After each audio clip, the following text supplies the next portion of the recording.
Love is patient. Love is kind. They read that verse at nearly every wedding, but I'm here to tell you that sometimes love is a ruthless sin and betrayal, and the heart has to be violently rewritten before it can be true again. This isn't a story about finding love, it's a story about fighting for it, against the people who were supposed to cherish you most. My name is Sarah, and the betrayal was delivered by my mother, the woman I trusted implicitly. For Mark and me, the wedding wasn't just a party, it was the launching pad for our future. We were pragmatic dreamers. The wedding fund, a whopping $45,000, was the product of painful discipline. Mark worked weekends tutoring calculus, I moonlight ed designing websites. We gave up expensive restaurant meals and vacations for 5 years. Every time we deposited another $500, we high minus 5D, because that money wasn't just savings, it was our financial shield. The $45,000 was split meticulously, $15,000 for the final wedding vendor payments. And the crucial $30,000 was the non-negotiable cash down payment required to finalize our pre-approved, fixed-rate mortgage. We were 3 months from closing on our first home. A charming, albeit dilapidated, cottage that was ours. I felt doubly secure because the account was joint held with Mom. She was the one who managed the family finances. She had that meticulous attention to detail. She insisted the joint account with her signature would help us get a slightly better high yield interest rate.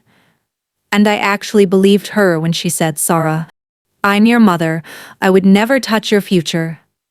That statement, so easily given. As the first lie, it was a beautiful Tuesday afternoon, 2 months before the wedding. I was ready to send the final massive deposit to the Donovan estate. I opened my laptop, humming the tune of our first dance song, and logged into the bank's portal.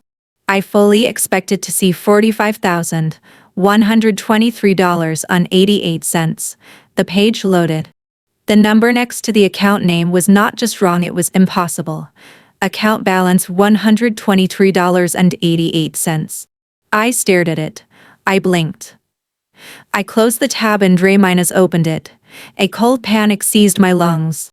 I called Mark, my voice trembling so violently, I could barely form words. "Mark, it's gone. The money, it's all gone." He swore he hadn't touched it. I checked the transaction log. The dates were 3 weeks old. There were 2 withdrawals, both logged simply as ATM branch withdrawed, totaling exactly -$45. 0.0 Only one person had the ability and the shocking audacity. I grabbed my car keys, the blood pounding in my ears, and drove straight to her house. I found her in the backyard, her face placid and calm, tending to her rose bushes. "Mom," I managed the word, a choked accusation. "Where is the $40,000-$5,000? My mother slowly put down her clippers. She turned, and I was met with that infuriating, overly calm sigh. "Sarah," she said, her voice often dangerously patronizing. "I knew you'd find out eventually, but this wasn't theft. It was a necessary investment for the family." "An investment?" "Mom, you drained my entire life savings without telling me." She ushered me into the living room. "It was for Jake," she confessed. His text up, crypt Onova. He was on the verge of securing a huge institutional investment. But the funds were delayed. He needed $45,000 immediately to secure the final server space before a rival company took it. It was a 1-time. Think of it as an interest-free bridge loan. He'll pay you back double. "Where is the contract? The promissory note?" I demanded. She avoided my gaze. "Jake promises it. Darling, his word is enough. The investment round will close soon." I didn't let her stall. I drove straight to Jake's dilapidated apartment. "Crypto Novo," I spat. "Tell me the truth. Jake, where is my money?" He looked utterly defeated. "There is no server space." "Sarah, there is no investment round." Mom believed my pitch. I was running a high-risk, high-frequency crypto trading scheme. I was convinced I could turn that $45,000 into a fortune. I asked what happened. He finally looked up, eyes bloodshot. It tanked. The market collapsed 3 weeks ago. I lost almost all of it instantly. The money is gone. It's been gone for 2 weeks. I didn't tell Mom because she would have killed me. The full weight of the situation landed when I talked to Mark again. Sarah, he said. His voice flat with stress. The loan officer called. Our mortgage commitment letter explicitly states the loan is conditional on proof of the $45,000 down payment by next Friday. The deadline is strict. We lose the house. I sank onto the kitchen floor. The theft wasn't just about a canceled wedding. It was about losing our home, our security. Mom, I called her back. My voice low and dangerous. You have until Friday to get that exact full amount back. If it is 1 cent short, or 1 hour late, I am filing a police report against you and Jake for grand theft. You destroyed our ability to buy our home. The fear on her end was finally real. Sarah, please, she begged, 40-8 hours. We will find it. We will find it. The next 2 days were tortuous.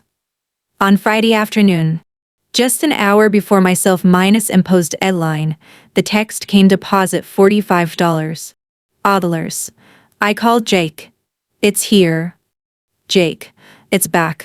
Tell me how. His breathing was ragged. It's back, Sarah. That's all that matters. We had to get a large, unsecured personal loan. It was from a private broker.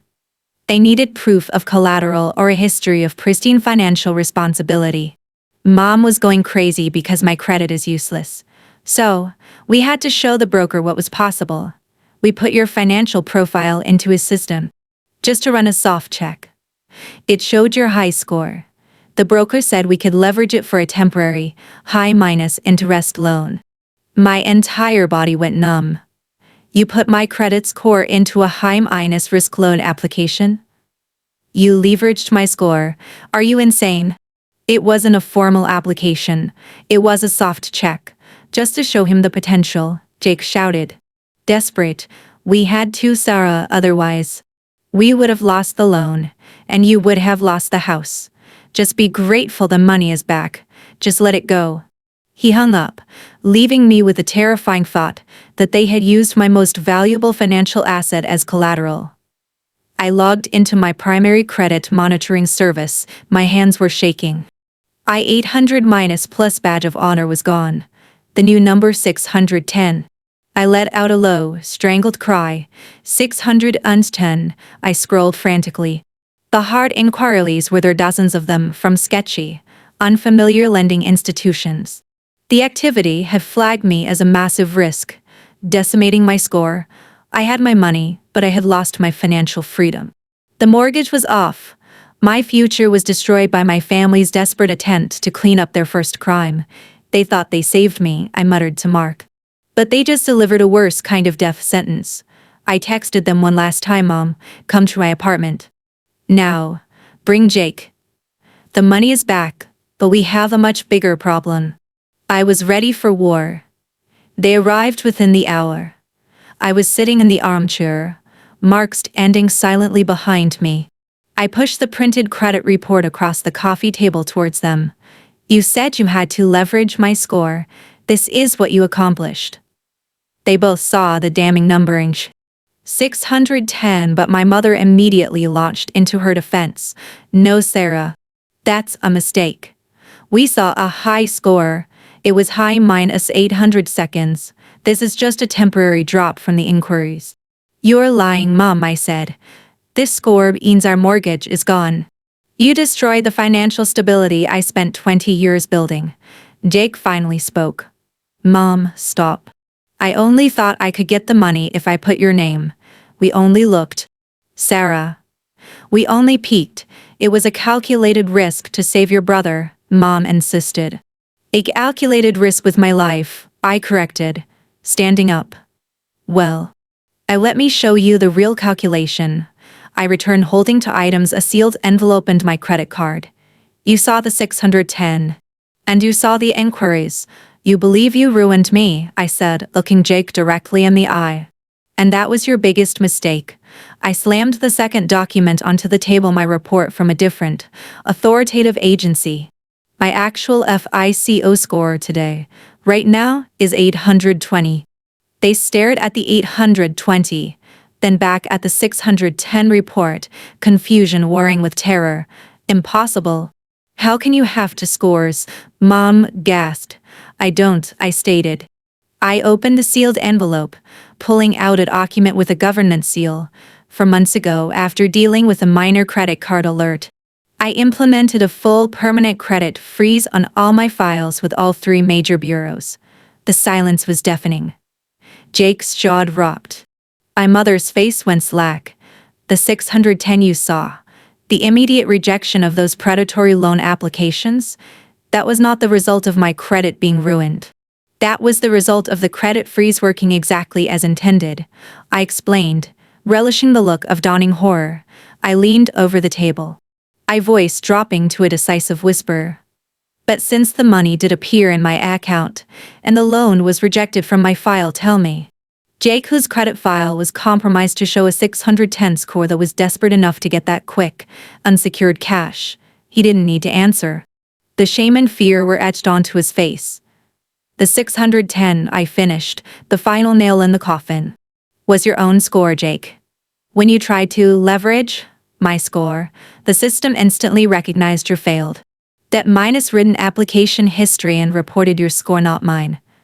You weren't peering into my future, you were staring into your own financial ruin. My mother looked from her son's horrified face to my resolute one. Our attempt to clean up one betrayal had led her to inadvertently expose her son's entire financial collapse. The money stays, I stated, my final command. It's repayment for the emotional distress and the years of lies. But your access to me is terminated.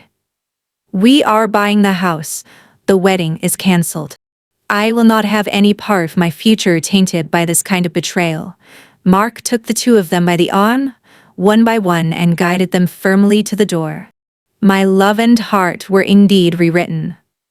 The soft, trusting script of the past was replaced with a strong, intelligent, and highly guarded new version. I learned that sometimes the greatest act of love is the painful decision to cut out the toxic parts of your life, and the best defense is a carefully planned credit freeze. I lost my family, but I saved my future, and that truly is the best kind of rewriting.